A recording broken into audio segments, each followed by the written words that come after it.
Okay, hello everyone, and welcome back to World of Tanks. Going to be doing another review here, and just as a point out at the beginning, I have got exactly 30,000 and 1 gold.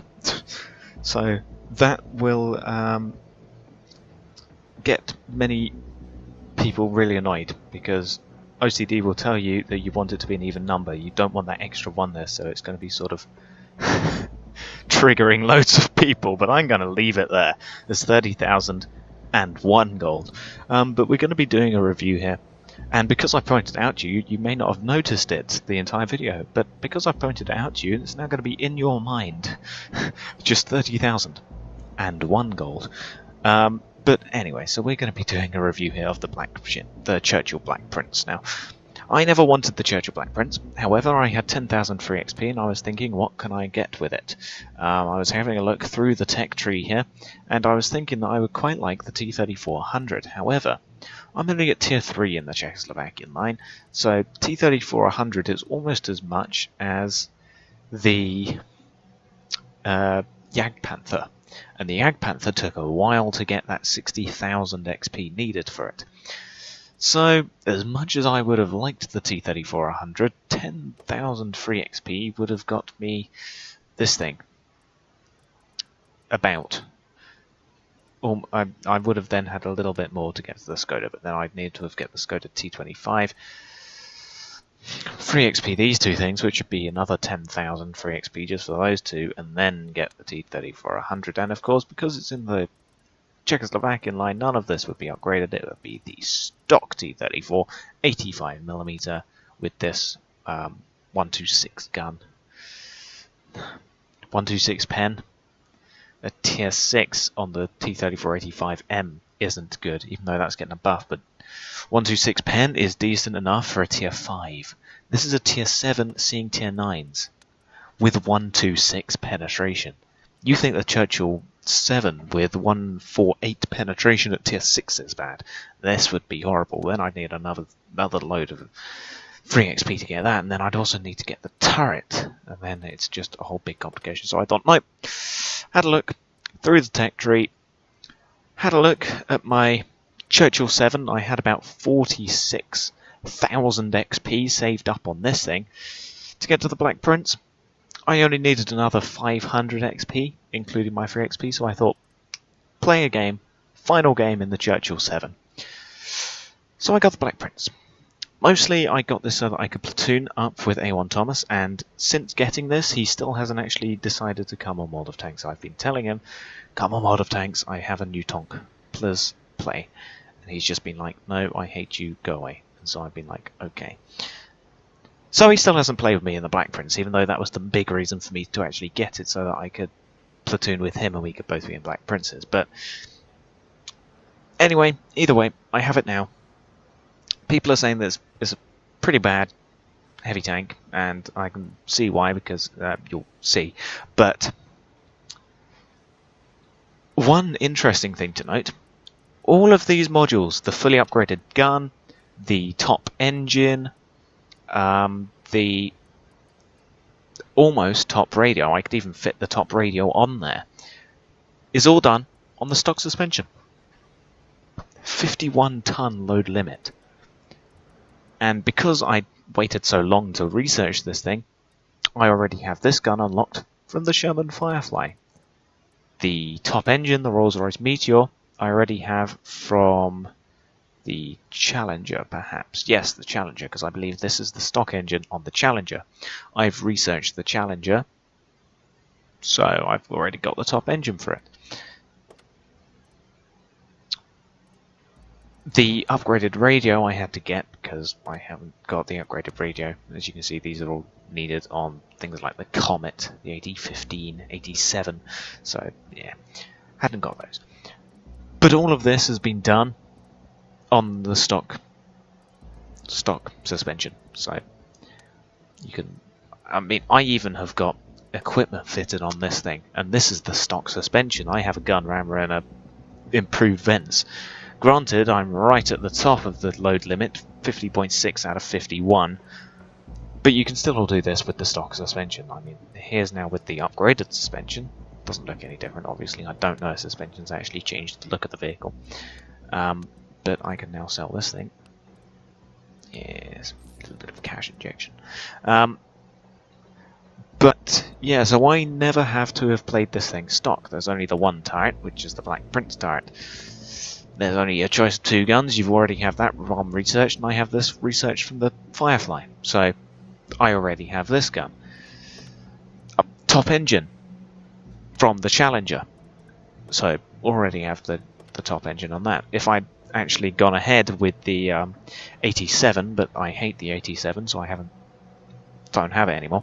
But if I'd gone ahead with that, I would have had the top radio. So all I would have had to have researched is the suspension. It really is that simple on the Churchill Black Prince. There really is not a lot of things to research. So providing you've got to tier 7 at least in the medium line or the tank destroyer line on the Churchill Black Prince, you will never have to use the 77 Mark II gun, which is pretty terrible.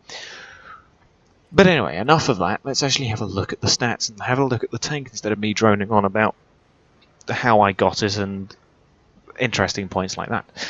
But 1450 HP is a lot of HP. It's more than the VK, and this is a Mini Tiger 2. It's not as much as the FE2 1A45, which I quite like. It's not as much as the Tiger, but it is level with the Tiger P. Definitely more than the IS-2, which has actually got a small amount of HP for a tier 7 heavy tank. But yeah, so it has got a lot of HP for it. And that's good because it only has the one turret, so you're stuck with that HP.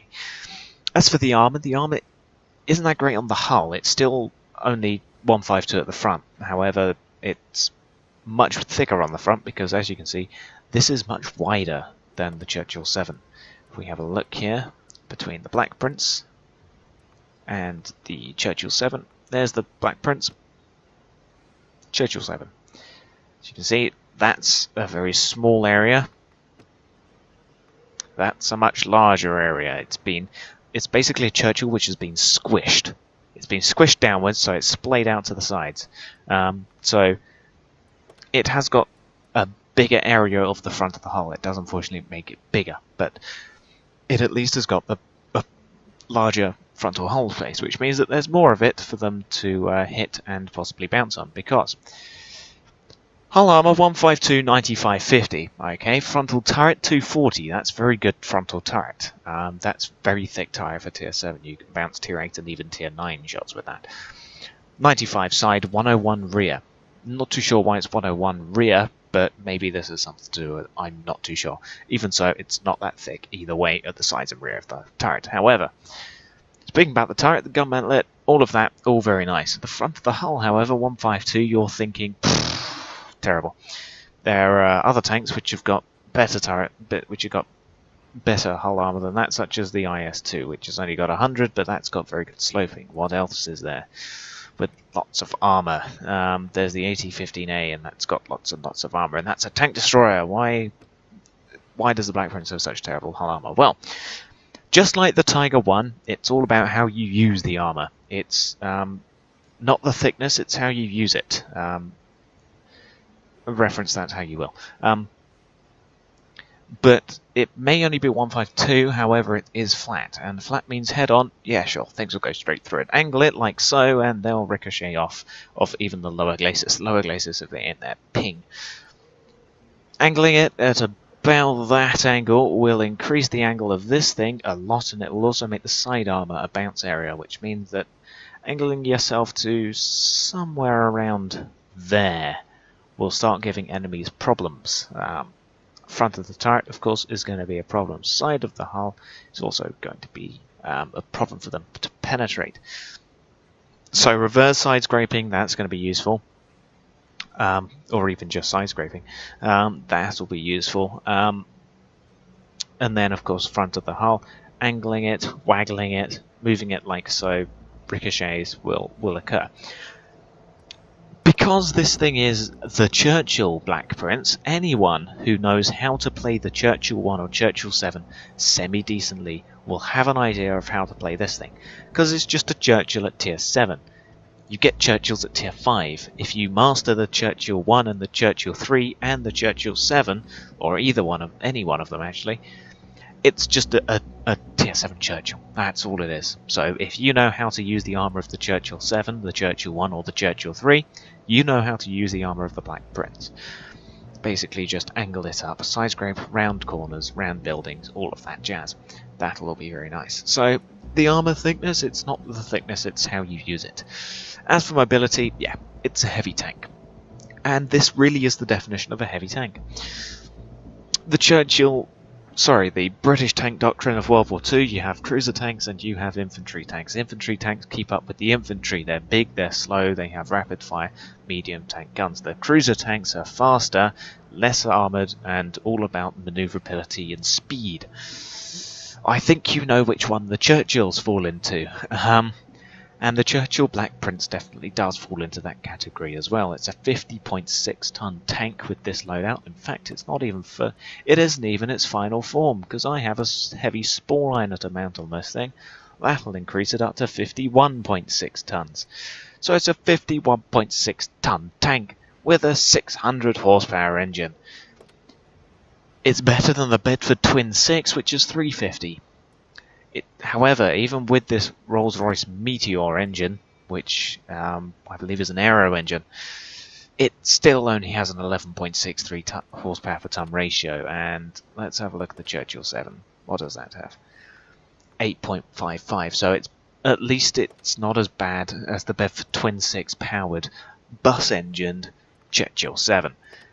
However, the Black Prince, still not great. It's still only an 11.63 horsepower per ton ratio, and therefore it only goes at 20 kilometers per hour with a 12 kilometers per hour reverse speed.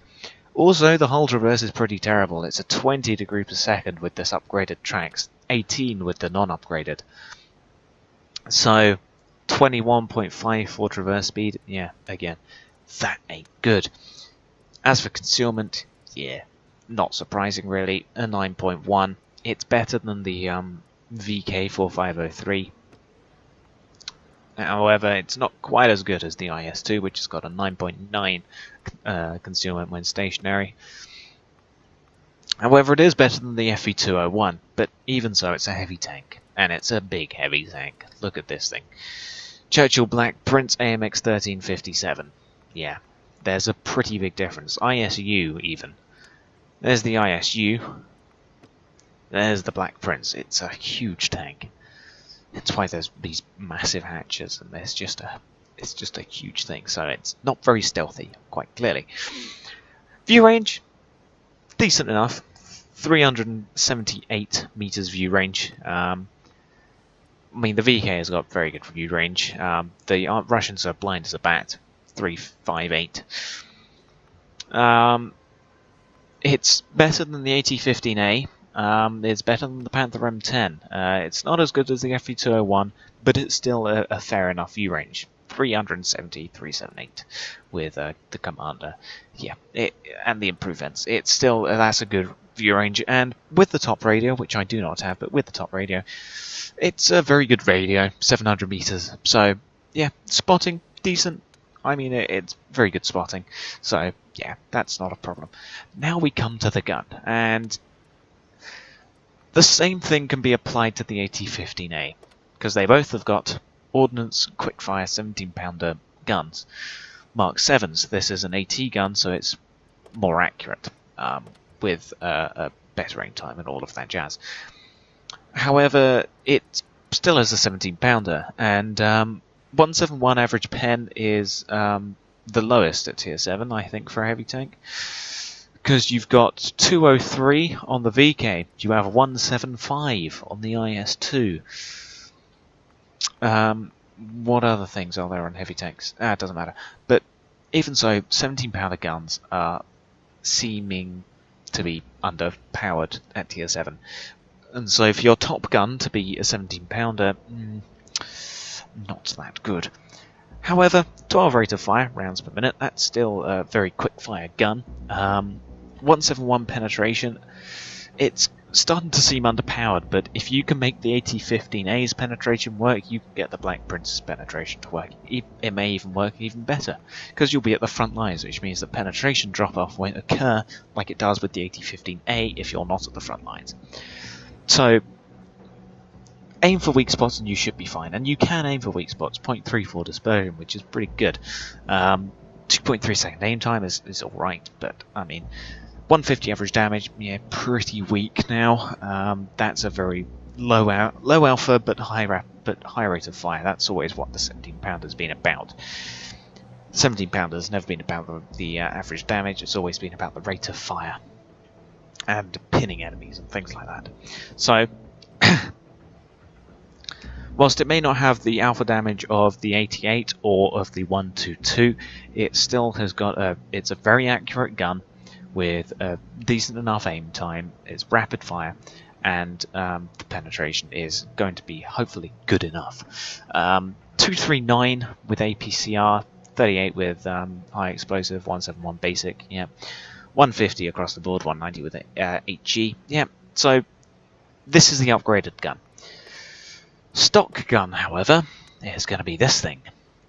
The Ordnance Quickfire 77mm gun Mark II with a 14.3 rate of fire, 148 pen, 208 with APCR, 38 with high explosive, 140, 140, 190 average damage, 0.34, 2.3. Same gun you get on the Churchill 7, same gun as you get on the Comet. So, yeah. That gun is not what you want to be using. If you can, go for the Firefly, go for the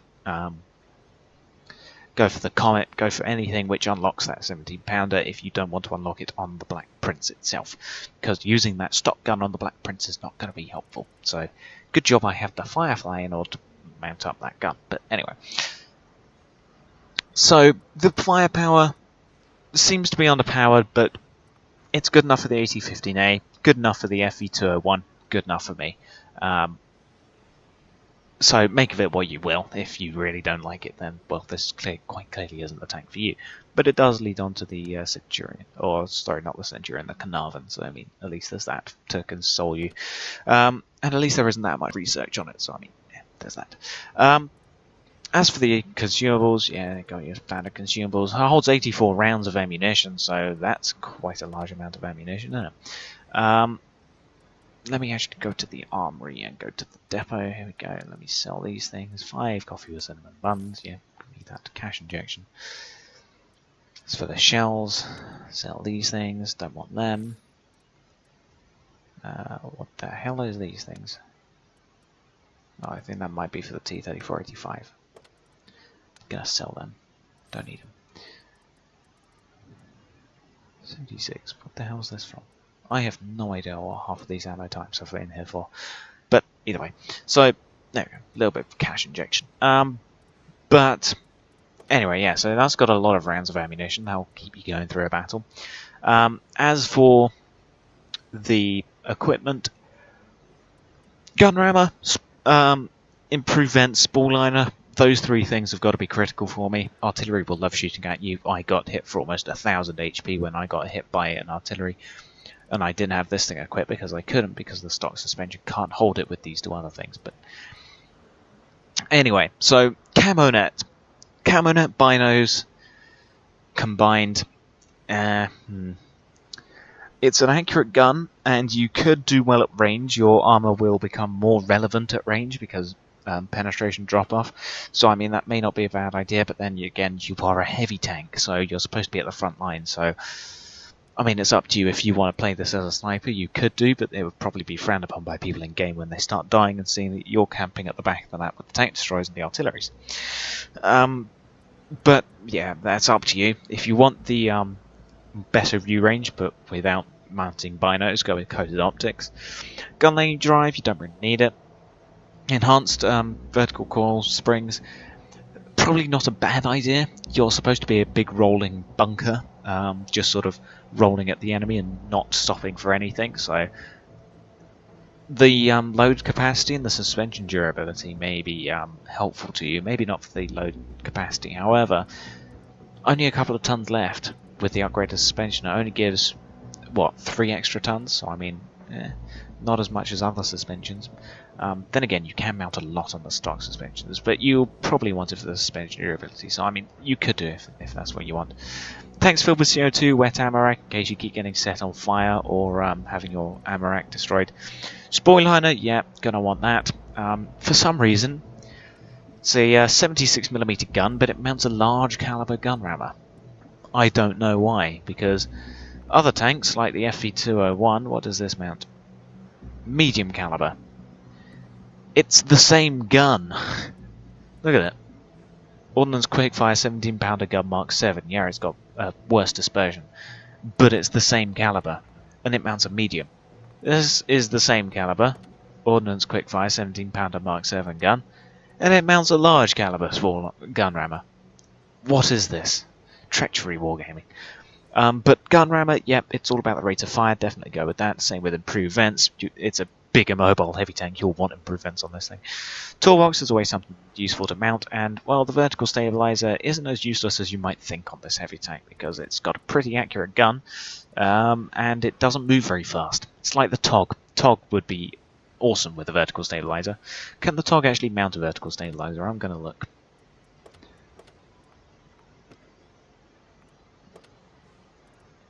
No, it can't. Damn it. They sussed me out. But the TOG would be a perfect thing to have a vertical stabilizer on it. But I mean, the vertical stabilizer won't be as wasted as you may think on the Black Prince. It may be a pretty useful thing to have on here.